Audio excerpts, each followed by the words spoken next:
အားလုံးပဲမင်္ဂလာပါเนาะဒီနေ့မှာတော့ teacher က grade 5 English unit 2 time and seasons ကလေlesson 1 times က number 1A လေးမှာလေ teacher တို့ကအချိန်နာရီလေးတွေတို့ဘယ်လိုလေးရေးကြရတယ်ဆိုတဲ့အကြောင်းလေးအရင်ဗီဒီယိုမှာပြောပြထားတာဖြစ်တယ်เนาะ okay ဒီဗီဒီယိုမှာသူ့ရဲ့ number 1A ကညွှန်ကြားချက်လေးတိုင်းတို့လုပ်ကြမယ်ဒီထဲမှာပြောထားတာက listen နားထောင်ပါတဲ့ and ပြီးတော့repeat လိုက်ဆိုပါတဲ့နားထောင်ပြီးတော့လိုက်ဆိုပါတဲ့ okay ဒါဆိုရင်တို့တူနားထောင်ပြီးတော့လိုက်ဆိုကြရအောင်เนาะ okay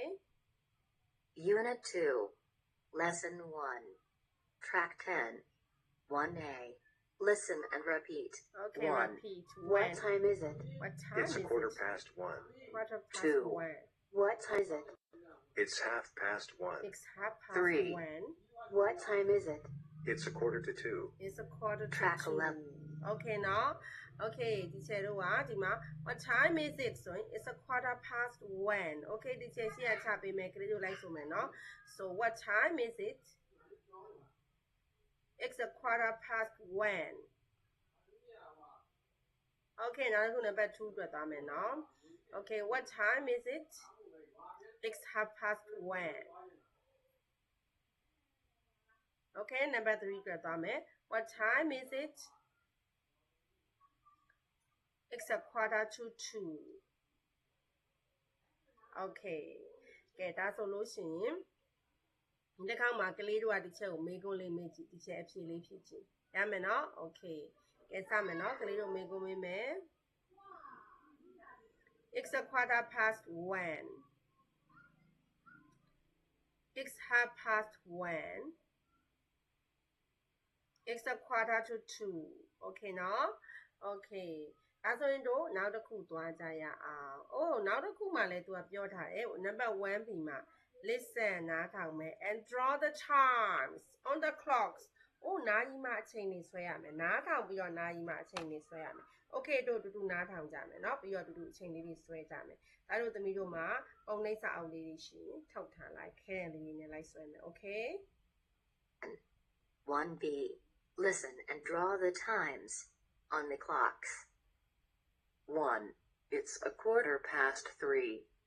2. Okay ကြားလိုက်လိုက်ရင် a quarter past 3 a quarter ဆိုတာ15လी past ဆိုတာကြော်တာ3ဆိုတော့3တဲ့ကြော်တဲ့15ဆိုတော့ဒီချက်တော့3နာရီ15မိနစ် it's a quarter past 3 3နာရီ15 3နာရီ15ဆိုရင်ဒီချက်တော့လက်တဲ့အရှည်လေးက15အတွက်က3မှာရောက်နေမယ်3နာရီအတွက်ကဒီချက်တော့3နာရီကြော်ပြီးမှ15ဆိုတော့လက်တဲ့အတိုလေးက3ထက်နည်းနည်းလေးကြော်တဲ့နေရာမှာရှိနေနော်လက်တဲ့အရှည်နဲ့လက်တဲ့အတိုလေးကခက်ထက်ကလေးတော့ဖြစ်နေမှာပေါ့နော် quarter past 3 okay နော် okay ဒါဆိုရင် number 2ကိုဆက်နားထောင်မယ်နော် 2. It's half past 7. okay ကြားလိုက်လား number 2က it's half past 7 half past 7ဆိုတော့9နာရီခွဲဟုတ်တယ်မို့လား9နာရီခွဲအဲ့ဆိုလို့ရှိရင် teacher တို့ကခွဲဆိုတဲ့အတွက်လက်တန်ရှိလေးက6မှာရှိနေမယ်လက်တန်အတူလေးကတော့9နဲ့8နဲ့ကြားတဲ့မှာရှိနေမှာပေါ့နော်ဒါတို့သမီးတို့ကပုံလေးတွေဆွဲရင်တော့ပေတံလေးတွေနဲ့သေချာဆွဲရမယ်နော် okay ဒါဆိုရင်နောက်တစ်ခုဆက်သွားကြမယ် 3. It's a quarter to 10. ကြားလိုက်လားယင်ကလေးတို့ it's a quarter to 10 it's a quarterဆိုတာ15မိနစ်လေto 10 10နာရီထိုးဖို့15မိနစ်အလိုဆိုတော့ဒီချေတို့က9နာရီ45ဖြစ်မှာပေါ့ quarter to 10 okay 45မိနစ်ဆိုတော့ဒီချေတို့ကလက်တန်ရှိရ9မှာရှိ